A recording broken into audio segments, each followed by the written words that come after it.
నమ సుమాంజలి. మనం స్వామికి పూజ చేసేటప్పుడు ఎన్నో నైవేద్యాలను అయితే సమర్పిస్తాము.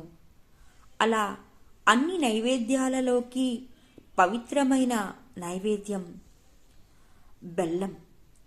అది మన అందరికీ తెలిసిన విషయమే. అయితే ఆ బెల్లాన్ని మనం ఎక్కువ క్వాంటిటీలో తెచ్చుకొని చక్కగా దాన్ని నేనైతే ఇలాగే చేస్తానన్నమాట.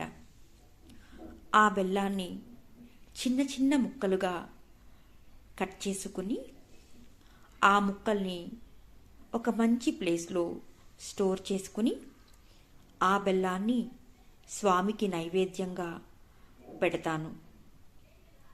అలా నైవేద్యంగా పెట్టిన ఈ బెల్లాన్ని స్వామి నుంచి తీసిన తర్వాత మళ్ళీ మరొక డబ్బాలో స్టోర్ చేస్తాను. ఆ డబ్బాలో పెట్టిన ఆ బెల్లం ముక్కల్ని వేరుశనగ గుళ్ళు అట్లా తినినప్పుడు, మామూలుగా మనం ఎప్పుడైనా బెల్లం తినాలి అలా అనిపించినప్పుడు ఆ బెల్లాన్ని వాడతాను. దాని కారణంగా స్వామి వద్ద పెట్టినటువంటి నైవేద్యం వృధా కాదు. చాలాసార్లు ఎన్నో రకాల ప్రసాదాల్ని మనం వృధా చేస్తూ ఉంటాము. కానీ ఇలా బెల్లం పెడితే మాత్రం వృధా కూడా చేయం. మనం పళ్ళు పెట్టొచ్చు, కానీ బనానాస్ తీసుకొచ్చిన తర్వాత పిల్లలు ఒకటి అరా తీసేసిన తర్వాత ఆ పళ్ళని పెడితే అందులో దోషం ఉంటుంది.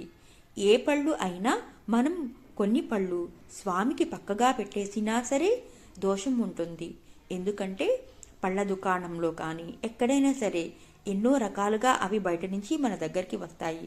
అదే బెల్లాన్ని అయితే అంతలా అందరూ తాకరు. కానీ ఆ బెల్లం స్వామికి చాలా చాలా ఇష్టమైనటువంటి బెల్లమట. అందుకే అది ఎలా ఉన్నా స్వామికి దోషం కాని దానిలాగా ఆ ప్రసాదాన్ని ఎంతో గొప్పగా స్వామి స్వీకరిస్తారట. పరమాన్నం చేసేటప్పుడైనా, చక్కెర పొంగలి చేసేటప్పుడు అయినా మనం ఎన్నో దోషాలు అంటి ఉండవచ్చు. బెల్లానికైతే ఎలాంటి దోషం అంటదు.